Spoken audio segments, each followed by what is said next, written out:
مجھے یہ کفر زیادہ پسند ہے بنسبت اس بغیر پرکھے ہوئے اسلام لانے والے سے۔ وجہ یہ ہے کہ یہ میرے دین میں آئے گا تو کبھی ٹھہر نہیں پائے گا اور خود بھی بدنام ہوگا، میرے دین کو بھی بدنام کرے گا۔ وہ کافر دیر سے صحیح تحقیق کر کے آئے گا تو گلا بھی کٹے گا تو بدگمان نہ ہوگا۔ لہذا میرے قریب نہ بے معرفت کے مجھے تیرے کھوکھلے سجدے نہیں چاہیے۔ کیا تم نے حشر ابلیس نہیں دیکھا؟ وہ اپنے کثرت سجدہ پہ ناز کرنے والے ملاؤ، وہ اپنے نماز روزے پہ ناز کرنے والوں، قرآن سے قرآن کا گلا کاٹنے والوں، عاشور کے دن ذکر حسین مصائب حسین کو روکنے کے لیے قرآن پڑھنے والوں، قرآن سے قرآن کا گلا کاٹنے والوں، یہ ایسے ہی نامحرم گھس بیٹھیے ہیں۔ تم کو اپنی کثرت عبادت پہ ناز ہے، تم نماز روزہ کر کے بظاہر یہ ڈیمانسٹریشن کر کے کیا تم مجھے راضی کر لو گے؟ میں تو تمہاری خباثت نفسانی پہچان رہا ہوں۔ اگر تم کو اپنی کثرت سجدہ اور کثرت عبادت پہ ناز ہے تو اتنا یاد رہے کہ ابلیس سے بڑا تو سجدہ گزار نہیں ہے۔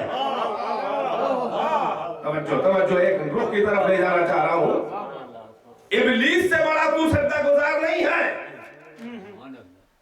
کیا کمی تھی ابلیس کی، کیا خرابی تھی ابلیس میں؟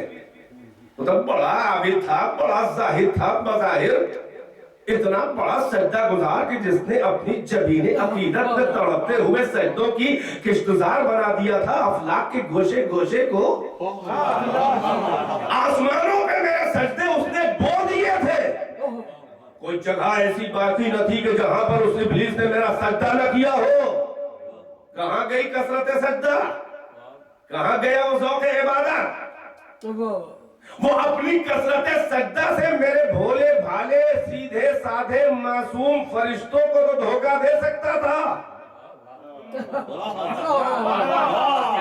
وہ اپنی کثرت سجدہ سے میرے سیدھے سادھے معصوم فرشتوں کو تو دھوکہ دے سکتا تھا۔ وہ میری بزم صحابیت بزم نورانی میں ایک نامحرم گھس گیا تھا، ملائکہ کی صفوں میں کوہنیاں مار کے آگے بڑھنے والا، کثرت سجدہ پہ اترانے والا۔ میرے ملائکہ ابھی دھوکے میں پڑ گئے تھے، ان کو فریب دے چکا تھا، وہ سمجھ رہے تھے کوئی یہ ملک مقرب ہے، کوئی ہم سے بھی اونچا اللہ کا ملک ہے، سجدہ گزار ہے۔ وہ میرے سیدھے سادھے معصوموں کو دھوکہ دے سکتا تھا، فرشتوں کو فریب دے سکتا تھا، مگر مجھ عالم ازلی اور ابدی سے اس کے ناپاک عزائم اور مقاصد کہاں چھپے تھے؟ وہ سجدے کر کر کے اپنے مستقبل کو بنا رہا تھا اور میری مشیت بھی اپنے شکار کی تلاش میں تھی۔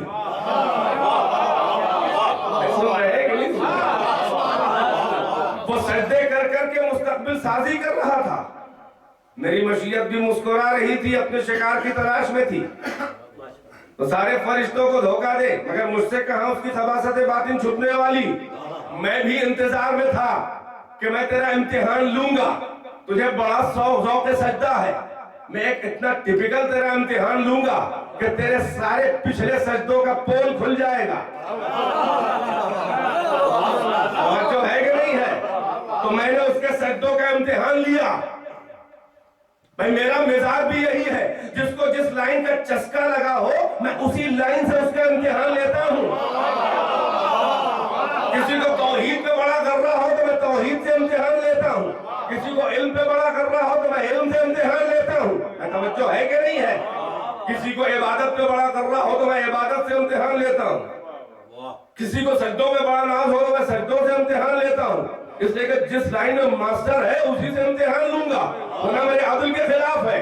اور میں جانتا تھا کہ یہ خباثت چھپائے ہیں، بغاوت کی چنگاریاں اس کے وجود میں چھپی ہوئی ہیں، مگر میں جانتا تھا، مگر میں نے اس کو سزا نہ دی، میں نے اس کو پہلے نہیں نکالا، امتحان کے بغیر، پرکھے بغیر، اتمام حجت کے بغیر میں نے اسے ملعون کہہ کے اپنی بارگاہ سے نہ نکالا، اس لیے کہ یہ میرے عدل کے خلاف ہے۔ میں ظہور جرم سے پہلے سزائے جرم نہیں دیتا۔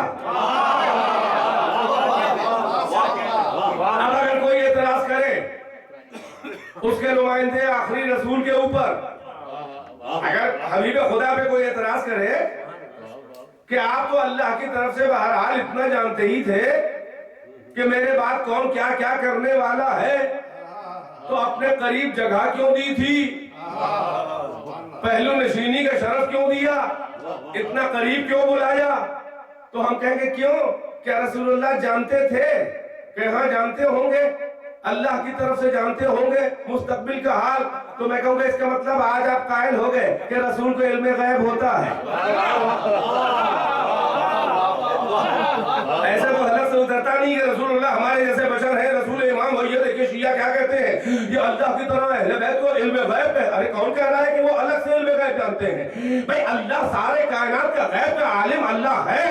اب اللہ اپنے جس منتخب بندے کو چاہے معتبر بندے کے ساتھ اپنا علم غیب شیئر کرے تو آپ کا اجارہ، اور اگر نہیں انہیں معلوم تھا تو کاہے کے لیے پھر رسول اللہ پر یہ اعتراض ہے کہ رسول اللہ اگر جانتے تھے تو کیوں ان کو جگہ دی؟ بھئی یہی سیدھا سیدھا جواب ہے۔ رسول اللہ پہ اعتراض کرنے والوں پہلے اللہ پہ اعتراض کرو۔ اللہ تو جانتا تھا کہ ابلیس کیا کرنے والا ہے، پھر تقریب کیوں بلایا؟ فالو نہیں کر رہا ہے میرا مجموعہ۔ بھئی اللہ تو جانتا تھا کہ ابلیس کیا کیا کرنے والا ہے، پھر اس کو اتنا قریب کیوں بلایا؟ اتنا قریب بلا لیا کہ سارے فرشتے سمجھنے لگے کہ ہم سے اونچا فرشتہ ہے۔ توجہ ہے کہ نہیں ہے؟ تو جو اندر کی خباثت نہ جانتے ہیں وہ تو سمجھ سکتے ہوں گے بڑا اونچا ہے قریب دیکھ کے، مگر جو رازدار ہے ان سے کبھی بھی کسی کی حیثیت چھپی نہیں رہتی، چاہے جتنا قریب آ کے سر اسے ضرور لگا کے بیٹھے۔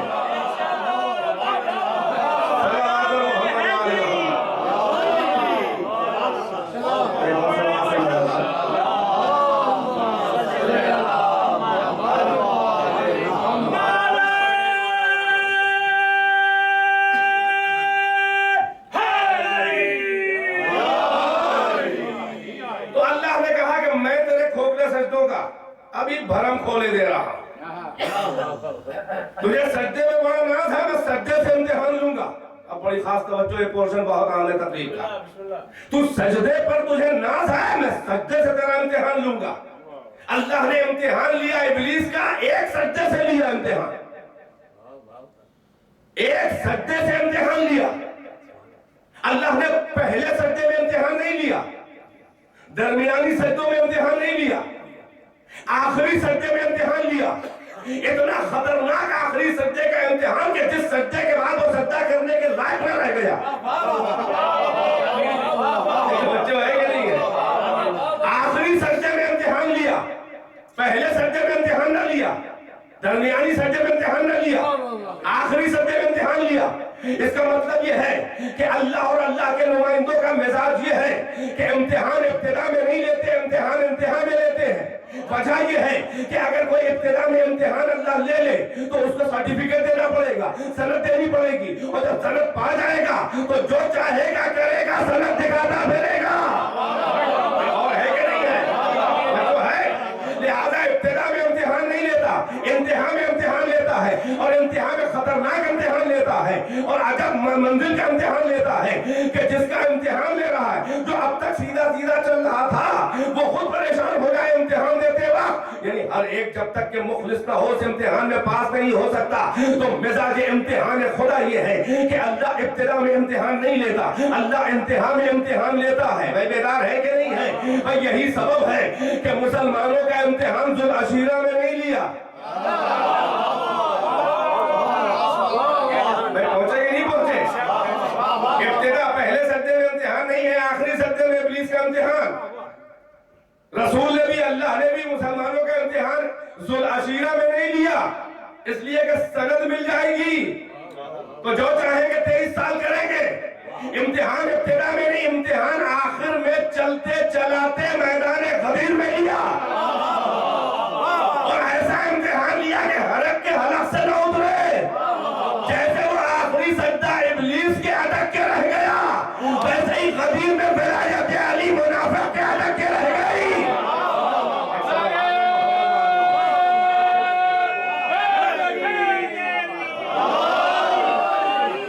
میں سجدے سے امتحان لوں گا، پہلا نہیں، آخری سجدے کا امتحان۔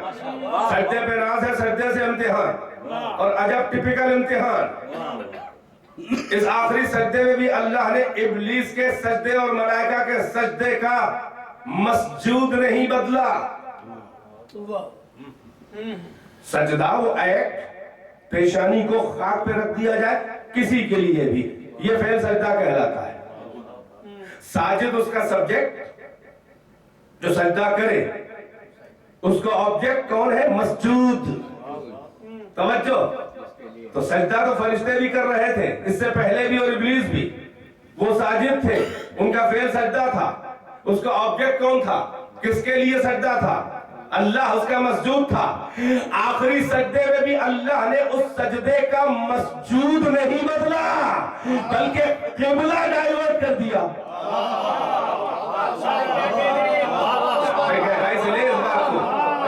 آخری سجدے میں اللہ نے نہ ساجد بدلے نہ مسجود بدلا، بلکہ قبلہ، اب تک کہ قبلہ جدھر چاہو، اینما تولوا فثم وجہ اللہ، جدھر چاہو گھوم جاؤ، ادھر اللہ ہی کا چہرہ ہے، اللہ ہی کے لیے ہے، جدھر چاہو۔ اب تک کہ کوئی سمت ملائکہ اور ابلیس کے سجدے کی معین نہیں تھی، مگر امتحان لینا تھا نا، تو جھٹکا دینا تھا نا۔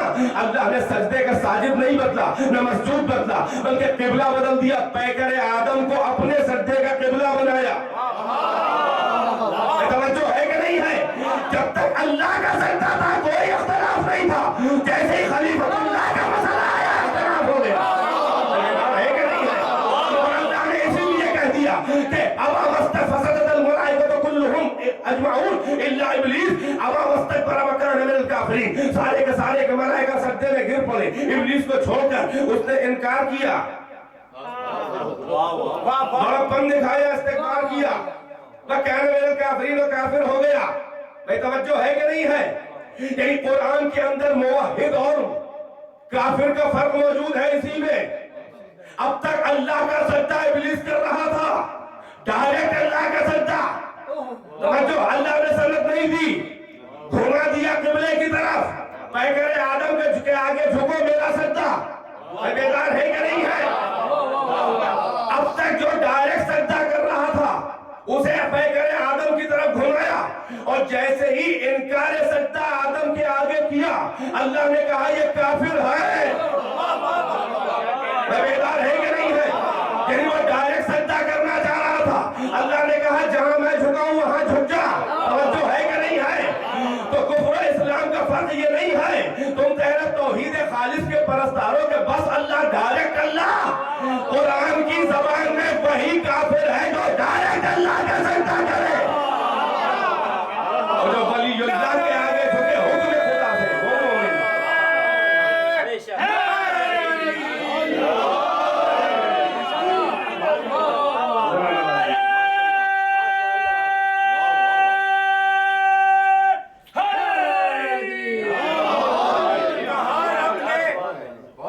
کہا رب نے آدم کو سجدہ کرو، کہا رب نے آدم کو سجدہ کرو، کیا کفر وجہ خرابی بنا، یہ کہہ کر کہ ہے کافی مجھے صرف رب، وہ دنیا کا پہلا وہابی بنا۔ ایک اور صلوات سے نوازیں۔